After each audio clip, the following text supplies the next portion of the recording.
Welcome back to my channel where I take a look at your credit reports and I give you real raw credit advice and sometimes a little bit of a reality check, and I let you know exactly what your credit future looks like. Don't forget to like and subscribe and leave a comment and let me know what your thoughts are about the video. My name is Jay Woodfin and this is the Credit Audit. What's going on, man? I appreciate you for joining me on this call. Nyles, how you doing? And it's Nyles, right? Yeah, you got it right. Very good, man. Very good. How you doing today? I have no complaints at all, man. How about Boy, yourself? you got the whole piercing and everything going on, man. Well, it's got to come out tomorrow because I got a job interview, so I prepared. They not gonna take you as you are?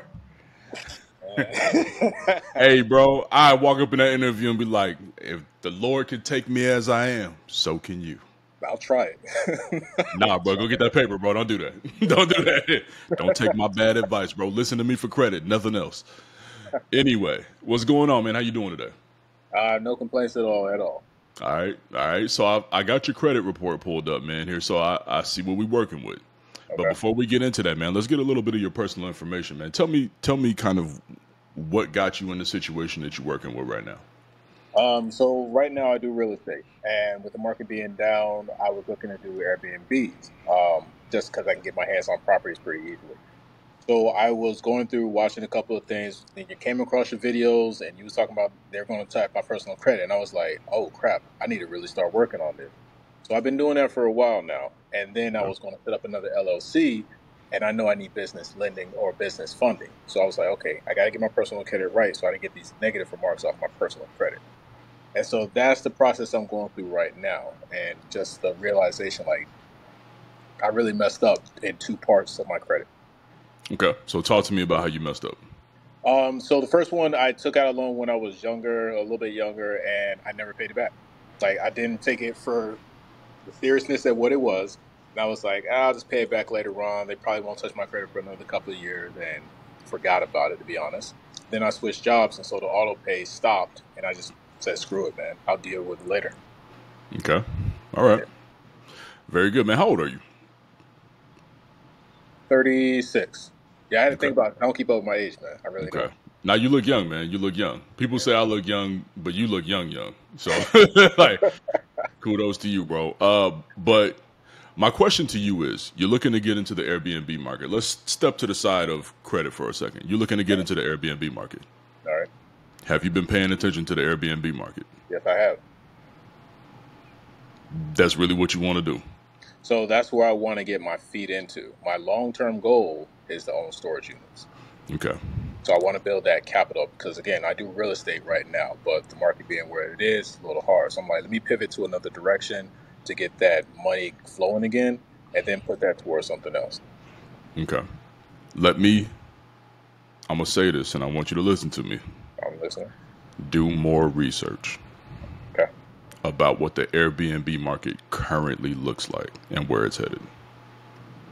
If you take out business funding and you go into Airbnb with where it currently is and where it's headed over the next year or so, you won't be in business for very long. Airbnbers are getting slaughtered. Do you foresee that going to the hotel boutiques market or the multifamily? Multifamily is one thing. Mhm. Multifamily long-term rental solution, absolutely. Got it. Hotel boutiques, Airbnb, Turo, all of the influencer business models are getting murdered. I want you to do some research on the actual numbers. Not listening to gurus, not taking courses. Do some research on the numbers. Okay. Google Airbnb as a business. Just do a little bit more research. Will do. Don't just go into it blind and throw a bunch of cash at it. Oh, no. Not even Yeah. that. So I have the full subscription of AirDNA as well. Okay. So I'm able to see what different markets are doing. So I got a Okay. pretty good idea on how the things are working. But I will Okay. take your advice. I will listen to it. Do some more research. You got it. But now, on to the next thing, business funding. Do you understand how business funding works? Somewhat, just from, again, watching a couple of videos, doing a little bit of research here and there. From Okay. my understanding, I know I cannot get a business loan through the bank because they're going to look at my personal credit history and see that I have a problem with repaying at least 2 loans up there. Mm-hmm. So they're going to be hesitant. They're not going to give me maximum funding as well. So I know I have to build that relationship with that financial institution in order Sure. to gain the profits or gain the funding that they're trying to give me. As Okay. far as credit card goes, I know they're going to do that because, credit cards is the easiest way to go into debt or to wreck your credit. So they're willing to do that faster than they're willing to do any type of loan. Sure. Hard loans, I know I got to pay that back quick as possible. So there's that. Okay. So the thing, my hesitation with the business loans situation, and I always address this before I go into the credit situation, because 9 times out of 10 when people come to me for credit repair or credit repair advice, it's because they think they're trying to get into business funding. Okay. But they don't understand how the business funding works. My question to you is, what would the business funding be based on since you don't have a current business? If somebody were to approve you for $100,000, that would be them doing an analysis of your financial situation and saying, we're going to get our money back from Nyles. How? Got it. And this is what a lot of us are not thinking about when we're talking about going into the business funding situation. Get my personal credit clean. I got to get the business funding up. Based on what?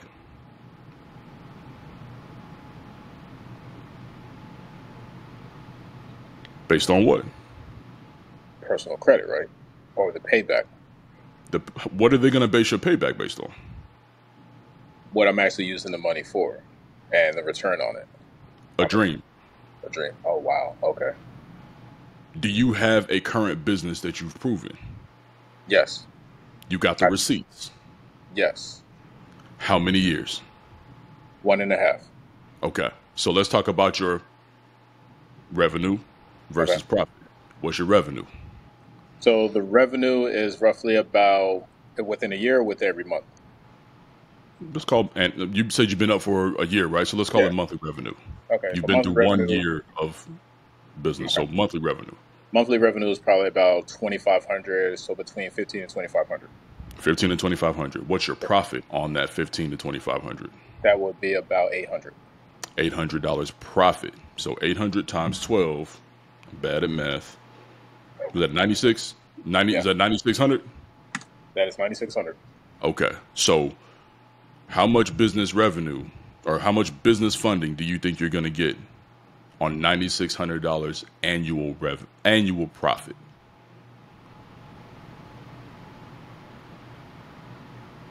I would estimate at least about $2,000 to $3,000.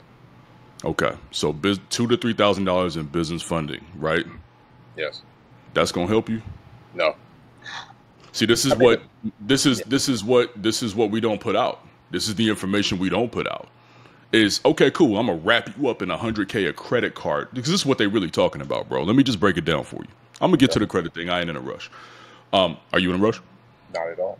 Okay, cool. Take some time. When they're talking about get your personal credit right, we're going to go ahead and rack you up for $100K in business funding. What they're going to do is they're going to get you $100,000 in credit card business funding. Number one, it doesn't report to your business file. So it's not even building business credit. Number one. Right. Number two, so you go out and you get $9,000 from Capital One. You go out and get $15,000 from Chase. You get another $20,000 from Chase. You get a couple American Express cards for $15,000, $20,000 a piece, right? Mm-hmm. You get typically 1 year of 0% interest on those cards if you have pristine credit history. After that, you are now racking up credit card debt that's going to accrue at the rate of anywhere between usually 17% and could be all the way up to 29%. Okay. So if you don't have the revenue and your business model has not proven itself over that 12-month 0% interest rate, what happens is they go back to all the way the very first purchases that you made 12 months ago, and they compound interest you're behind. And usually the biggest things you purchase are in the beginning of your business, right? Right. They smart, bro. Right. Because they know you can't pay it back. I'm going to go get this property. I'm going to renovate the property. You know, I'm going to make it nice. I'm going to get it ready for the Airbnb. I'm going to buy my furniture. I'm going to buy all my stuff. I'm going to get all my insurances. Boom, boom, boom, boom, boom. Okay, cool. You've paid most of it back, but you didn't get it all the way done. Well, guess what? They're going to reach all the way back to that very first month when all them purchases were made. And whatever that debt is left over, they're going to compound interest that shit on your ass. Okay. And your debt, you're going to go from maybe owing, I only owe like 15 racks left. And all of a sudden, you're going to look up and you're going to owe 23,000, 28,000. And now that interest rate is accruing. Month after month, and you making payments, and you hoping now you in a rat race. The reason why I tell you this stuff is not to rain on your dreams, bro, but I got to bring you back to reality with the way this thing operates. Now, if you're so blessed to be able to get business loans, which is proper business funding, you'll probably end up somewhere around 9-10% if you got really good credit. But at least at that point in time, you have a monthly payment that is, it's regimented, right? Like you got a $486 monthly payment on it. Okay, cool. I could rock with that. Okay. 4 years, 408 on a $25,000 loan, whatever it is, right? You know what it is. You know the game you playing. Mm-hmm. But you notice nobody really pushes business loans as the true business funding because that shit is hard as hell to get. Right. And you got to personally guarantee it, and your business has to be operational to actually garner that type of money that you're going to be getting, which you probably won't at this point, making $9,600 a year from your business. Okay. I'm going to tell you like I tell everybody else. Business funding is to expand an already proven business, right? Or to get product to fulfill orders that have already been made in a business that is already established. It's not to fund a dream, bro. And right now you're still in the dream status.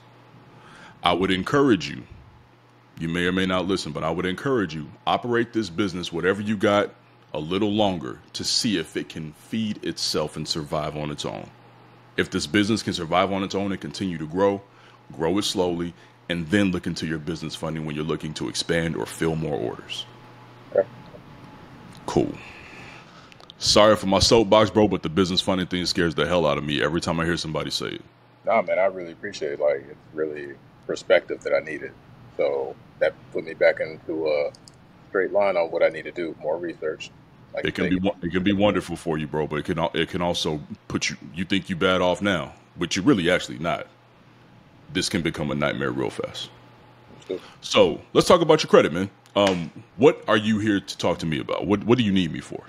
What I would like is your opinion and some advice on about those negative remarks that are on the account or those missed payments.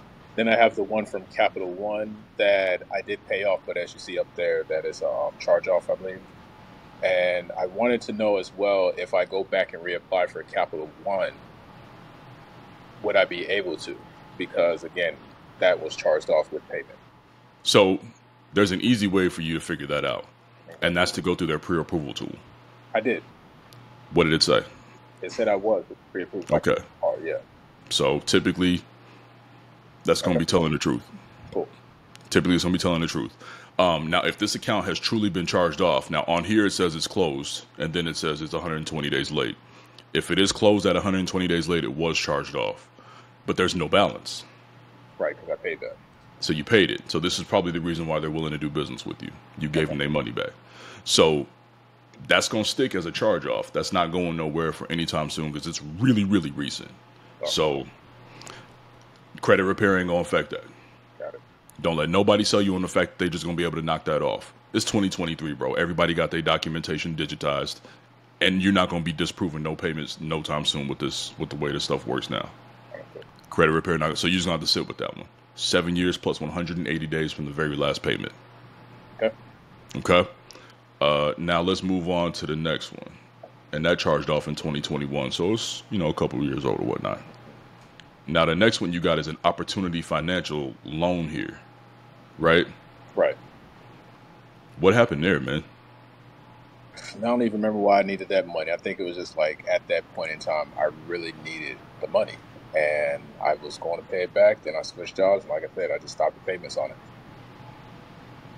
I forgot why I needed it, but I did need it for like an emergency purpose because I put my money somewhere else. Have they sent this to collections? Yes. Who's got the account? Do not remember. I think that's in one of my other emails. But I do remember I did get an email that was getting phone calls about that at one point. Okay. Did the phone call stop? Yeah, they did. Yeah. What state are you in right now? Right now, Delaware. Delaware. Let me check something real quick. Okay. Bear with me.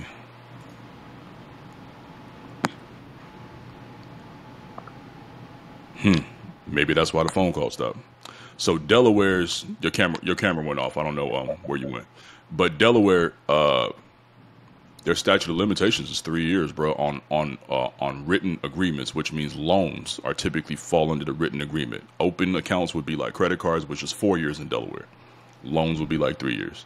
Okay. So you guys have a really good statute of limitations situation going on there. So that might be the reason why. If in fact that is the case, I'm looking at this. Hang on. I got to go back into this thing real quick. All right. It signed me out.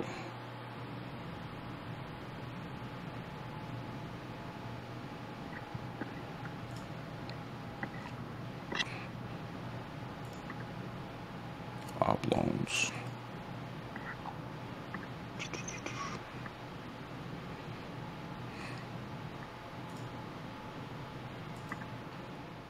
When did you stop making payments on this? When was your last payment that you can recall?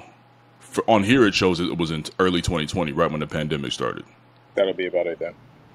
Huh. Around that time. So, early 2020 pandemic, where was I? I was over. Yeah, I want to say it would be around that time frame. Okay. If that is in fact the case, bro, you are past the statute of limitations. So, which means that you could literally tell them, I'm not going to pay this debt, and they got to stop harassing you. Now, they can report this for as long as they want to, 7 years, 10 years. I forgot what it is. I think it might be like 10 years. They can report this. But you still have that balance hanging over your head. I personally, at this particular point in time, this is something that credit repair can possibly affect. Okay. Okay. This is an older, closed account, and it doesn't even show it as being charged off. Now, the reason why I asked if it's with a collection company is because it's still showing a balance on the original creditor. If they sell that to a collection company, they cannot report a balance on that original debt. So if you're telling the truth that they gave it to a collection company, I would at least explore credit repair to investigate whether or not they sold it or they're just being represented, since you don't technically know who holds that debt right now. So if they are still holding that debt, would it be your recommendation I just go ahead and finish paying that off? I'm not going to say that that's my recommendation, because I'm not going to tell you not to pay your bills. Right. But I would say what I would do. Because I know the way the reporting statute of limitations works. Okay. I would not pay it because that's going to reset the time clock on it being completely barred from your credit report. When you pay something, it resets the clock of everything. Interesting. You're already damn near halfway to the statute of limitations for them being able to even report the debt to the credit report. In your state, if they haven't sold this already, it's too late. And even if they have, you haven't been forced to pay it by a collection company, so you don't have a payment account, it's too late. They're past the statute of limitations for collecting that debt. Paying it will do damage to you at this particular point in time. Let's put it like that. There is no benefit of paying. Got it. Okay. I'm not going to tell you not to pay your debt, but there's no benefit of paying. That's what I want to say. All right. So that's long and the short of that account. And then you have, did we discuss this Capital One account right here? Yeah, we did. I told you I had zero balance. Sorry, when it signed me out, I kind of came in at a different spot. So you got that account closed or charged off with some late payments on it as well, right, from 2020 and 2021. Those are going to have to age out, bro. They're going to have to age out. Now, typically speaking, after 6 years, it has no effect on you. Every year that it ages more and more, it has less and less effect. Okay. Okay. Charge-offs are extremely difficult to get off the credit file. They're probably the most difficult type of account to get off a credit report. Late payments are the most difficult type of situation to reverse. And then you have you had a real situation here in 2020. Now I see where that loan came in, because your student loans also hit late at that point in time too. Yeah, about that. So I could have been paid those off. I'm only keeping them up there because I think that's one of the longest reporting on my credit file right now, the student loan. Bro, it shows that you got a $378 balance on one of these and 200 and something on the other. $200 and something dollars. How much longer? I mean, you're just prolonging the inevitable at this point, dude. Wondering, like, someone told me that because that's the longest one, just let it. It's facts. Don't get it wrong. That's a fact. But at some point in time, the jig is up. Paid. Okay. The jig is up. So what's your monthly payment on this thing? It's like $20. But again, I can pay it off whatever. The only reason I haven't, again, is because I was strongly suggested just leave it up there for that reason alone. I'll tell you the same thing. If your monthly payment is $20, I'll tell you the same thing. Okay. I would tell you the same thing. And these late payments that are on here with it are not hurting you as much as those accounts are benefiting you. So don't challenge them. Don't go into the income-driven repayment plans to try to get rid of those lates. Don't do nothing with these accounts, man. They just kind of, it's a demon and a benefit at the same time. But it's a bigger benefit than it is a demon. So it's true. Okay. That's literally what's holding your credit file up right now. You have a decent score. It's not good, but it's decent. And so if you do get rid of that, it will harm you irreparably because you can't get the time back. Okay. So I mean, you don't have a whole lot going on in your credit file, man. I would encourage you need to begin applying for new credit cards right now, because you are living on borrowed time with those student loans. You need to start getting some credit in your name that's going to start building some history, because once those loans come off, that's it. The jig is up. You're going to experience a significant drop in your credit score. So if there was ever a time for you to go get another Capital One card and do it right, go get a Discover card and do it right, it's now, and start to grow that history now. And if you truly do have a $20 payment on those things, you could actually hold those loans on there for another 2 years or so. By that time, those cards will have gotten 2 years of age, and you will have begun to build your credit file solidly again. Okay. Auto loans, against it or not? I'm not. Even if you need a car, you got to go get an auto loan, bro. It's the American way. No, I don't need it. Just wondering. Just because it's a long payment history. If you're going to go get it, you need to go get it while you have those student loans still active on your credit report. Understood. You won't have the option for a while after they fall off. You could seriously, bro, experience a 100-point drop because of how old those accounts are. Your Capital One account was gaining some age before you jacked it up. That's gone now. You don't have a whole lot that you're working with right now. Okay. So whatever you're going to do credit-wise, you better do it before them student loans fall off. Understood. What else you got, man? That was it, honestly, because my credit score was like 530 something. So what you're seeing now is me building that up from there. Yeah, man. You've done okay. I mean, you take 2 steps forward, take a step back. Take 3 steps forward, take 2 steps back. This is what I'm seeing on this credit file. And I think it really is for a lack of discipline. Yeah. How much money do you make annually? Forget your business, but with your job. Do you have a W-2? Yeah. What do you make? What's that? 56,000. 56,000. You live alone, you pay rent? Yep. Okay. Are you saving money right now? Are you in a place where you're able to save money? Yes. Okay. So you don't seem to have a lifestyle issue. I think personally that just it's been like a lack of discipline and maybe like a lack of knowing how serious this is. But if you get intentional with your credit, man, you really do have the potential to have a great credit file. Okay. All right. Yes, sir. All right, my man. You got anything else for me? That's it, Jay. I really appreciate you taking the time for this, man. Really do. Nah, man, I appreciate you being open and honest with me and allowing me to do this in a way where I can not only educate you, but educate other people along the way, man. It's really, really important that we start to put out true, real, and practical credit information, man, and kind of start doing away with the salacious come get 100K in funding type of stuff. You know what I'm saying? So I'm trying to do what I can, man, but it takes people like you helping me do it along the way. So I do appreciate you for that. Nah, man, I appreciate you because coming across the videos really put me on track. Like, I'm looking at all these things you're calling out, and I'm like, okay, I got to do this, do that, do that. So I appreciate your work, seriously. All right, my man. Well, if there's nothing else, I'm going to go ahead and let you go, bro. All right, man. You have a good night. Take care, man. Be blessed. You as well.